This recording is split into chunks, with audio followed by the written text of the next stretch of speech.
Hi, ഞങ്ങളിപ്പോൾ മൈസൂരാണ്. ഇവിടുത്തെ റൂമിൻ്റെ വിശേഷങ്ങളൊക്കെ കാണിച്ചില്ല. അപ്പോൾ ഇവിടെ റെസ്റ്റോറൻറ്റ് ഇല്ല. അപ്പോൾ ഞങ്ങളിത് സ്വിഗ്ഗി വഴി ഫുഡ് വാങ്ങിയതാണ്. അങ്ങനെ ഫുഡ് കഴിച്ചിട്ട് നേരെ മൈസൂർ പാലസ് കാണാനായിട്ട്. ഇത് ഞങ്ങൾ ഇന്നലെ നിന്ന റൂമാണ്. അതിൻ്റെ വിശേഷങ്ങളൊക്കെ ലാസ്റ്റ് വീഡിയോയിൽ പറഞ്ഞിട്ടുണ്ട്.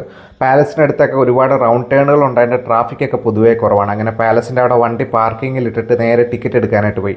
ഒരാൾക്ക് 150 രൂപ ടിക്കറ്റ് ചാർജ് ആയിട്ട് വരുന്നത്. അങ്ങനെ ബാഗേജ് ചെക്കിങ്ങും ചെരുപ്പും എല്ലാം ഇപ്പോൾ കൗണ്ടറിൽ വെച്ചതിന് ശേഷം നേരെ പാലസിനുള്ളിലേക്ക്. ഞങ്ങളൊരു വർക്കിംഗ് ഡേയിൽ രാവിലെ 11 മണിയൊക്കെ ആയപ്പോഴാണ് എത്തി. ഏർലി മോർണിംഗ് എത്തുകയാണെങ്കിൽ തിരക്കൊന്നുമില്ല, നമുക്ക് ഫ്രീ ആയിട്ട് പാലസ് കാണാൻ പറ്റും. ഫ്രീ എന്ന് ഉദ്ദേശിച്ചാൽ പൈസ കൊടുക്കാതെന്നല്ല, ആളും തിരക്കൊന്നും ഇല്ലാതെ കാണാൻ പറ്റും. നമ്മൾ കയറി വരുമ്പോൾ തന്നെ പാലസിൻ്റെ ഒരു മിനിയേച്ചർ അവിടെ ഇരിപ്പുണ്ട്. എന്ത് ഭംഗിയ പാലസ് കാണാനായിട്ട്. നമ്മൾ കാണുന്ന പാലസ് ഒരു അപകടത്തിന് ശേഷം റിനോവേറ്റ് ചെയ്ത പാലസാണ്. എന്താന്നല്ലേ അപകടം ഞാൻ പറഞ്ഞുതരാവേ. ഇന്ന് നമ്മൾ കാണുന്ന മൈസൂർ പാലസ് 1912 പൂർത്തിയായതാണ്. ഒരു 110 വർഷം മുമ്പ്. അതിന് മുമ്പ് ഇവിടെ ഒരു പാലസ് ഉണ്ടായിരുന്നു, ഒരു തടി കൊണ്ടൊക്കെ ഉണ്ടായ പാലസ്. അത് 1897 ദസറ ആഘോഷത്തിലെ പൂർണ്ണമായിട്ടും തീപിടിച്ച് നശിച്ചുപോയി. അതിനുശേഷം നമ്മുടെ മൈസൂർ മഹാറാണി കെമ്പനഞ്ചമണി ദേവി പുതിയ പാലസ് നിർമ്മിക്കാൻ തീരുമാനിച്ചു. ബ്രിട്ടീഷ് ആർക്കിടെക്ട് ഹെൻറി ഐർവിൻ രൂപകൽപ്പന ചെയ്ത ഈ പാലസ് ഏകദേശം 15 വർഷം കൊണ്ടാണ് പൂർത്തീകരിച്ചത്. മൈസൂർ പാലസിന്റെ ഏറ്റവും വലിയ പ്രത്യേകത അതിന്റെ ആർക്കിടെക്ചർ വർക്കാണ്.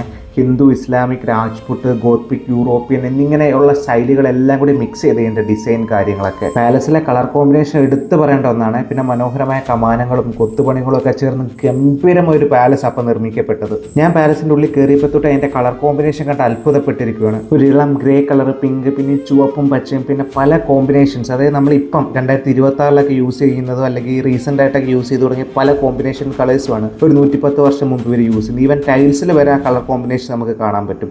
എവിടെ നോക്കിയാലും മനോഹരമായ ബ്യൂട്ടിഫുൾ ഫ്രെയിംസ് ആണ്. ഒരു 2 മണിക്കൂർ കൊണ്ട് പാലസ് കണ്ടു തീർക്കാൻ പറ്റില്ല. കാണാനാണ് ഒരുപാട് ഡീറ്റെയിൽ ആയിട്ടുള്ള കാര്യങ്ങളുണ്ട്. പിന്നെ ഒരുപാട് ആളുകളുടെ ഫോട്ടോസ് അവിടെ വെച്ചിട്ടുണ്ട്. പഴയ രാജാക്കന്മാരായാലും രാജ്ഞിമാരായാലും പിന്നെ ഫോറിനേഴ്സിൻ്റെയും പിന്നെ ഒരുപാട് ഗിഫ്റ്റ് ഹാമ്പേഴ്സിൻ്റെയും രാജാക്കന്മാർ യൂസ് ചെയ്തുകൊണ്ടിരിക്കുന്ന ചെയർസ് ആണെങ്കിലും മിറേഴ്സ് ആണെങ്കിലും പിന്നെ കുറേ ഏരിയയിലൊക്കെ ഫോണിന് റെസ്ട്രിക്ഷൻസ് ഉണ്ട്. അതുകൊണ്ട് ഒരുപാട് വിഷ്വൽസ് ഒന്നും എനിക്ക് ഇതിനകത്ത് ആഡ് ചെയ്യാൻ പറ്റില്ല. സത്യത്തിൽ ഇങ്ങനത്തെ ഹിസ്റ്റോറിക്കൽ മോണുമെന്റ്സ് ഒക്കെ കാണുന്നിടത്ത് നമുക്ക് കുറച്ച് സമാധാനത്തിൽ ഇന്ന് കാണാൻ പറ്റും. ഞങ്ങളെ പോയത് ഭയങ്കര ഒരു ക്രൗഡഡ് ഡേ ആയതുകൊണ്ട് ഞങ്ങൾക്ക് അത്ര പീസ്ഫുൾ ആയിട്ട് അവിടെ നിന്ന് കാണാൻ പറ്റില്ല. അങ്ങനെ അവസാനം ഞങ്ങൾ പാലസ് കണ്ട് പുറത്തിറങ്ങി. പാലസും അതിൻ്റെ ഗാർഡനും ഗ്രൗണ്ടും എല്ലാം കൂടി 72 ഏക്കേഴ്സ് ഉണ്ട്. അങ്ങനെ അവസാനം പുറത്തിറങ്ങിയിട്ട് അവിടെ നിന്നൊരു സെൽഫി വീഡിയോസ് ഒക്കെ ഷൂട്ട് ചെയ്തു. അങ്ങനെ നിൽക്കുമ്പോൾ ഈ ഒരു ചേട്ടനെ കണ്ട പാലസിൻ്റെ ബാക്ക്ഗ്രൗണ്ടിൽ ഫോട്ടോ എടുത്ത് അപ്പം തന്നെ പ്രിന്റ് ചെയ്ത് തരുവേ. ഒരു ഫോട്ടോയ്ക്ക് 100 രൂപയാണ് ചാർജ് ചെയ്യുന്നത്. അങ്ങനെ ഞങ്ങളും പോയി ഫോട്ടോ എടുക്കാനായിട്ട്. ചേട്ടൻ ഞങ്ങളെ പാലസിൻ്റെ നല്ലൊരു ബാക്ക്ഗ്രൗണ്ട് കിട്ടുന്ന അധികം തിരക്കൊന്നും ഇല്ലാത്തടത്തോട്ട് കൊണ്ടുപോയി. എന്നിട്ട് അവിടെ നിൽക്കാൻ പറഞ്ഞു. പ്രിന്റ് എടുക്കുന്ന ഒരു ഫോട്ടോയ്ക്കാണ് 100 രൂപ. നമ്മൾ സെലക്ട് ചെയ്ത് കൊടുത്താൽ മതി ഏത് ഫോട്ടോ പ്രിന്റ് എടുക്കണം. അങ്ങനെ ഞങ്ങൾ ഒരു ഫോട്ടോ സെലക്ട് ചെയ്ത് കൊടുത്തു. അപ്പം തന്നെ ലൈവ് പ്രിന്റ് എടുത്ത് കവറിൽ ഇട്ട് തന്നു. യാത്രകൾ പോകുമ്പോൾ വാങ്ങുന്ന ഇങ്ങനെയുള്ള ചെറിയ ചെറിയ സുവനീറുകളാണല്ലോ പിന്നീട് ആ യാത്രയെക്കുറിച്ച് നമുക്ക് ഒരുപാട് ഓർക്കാനുള്ളത്.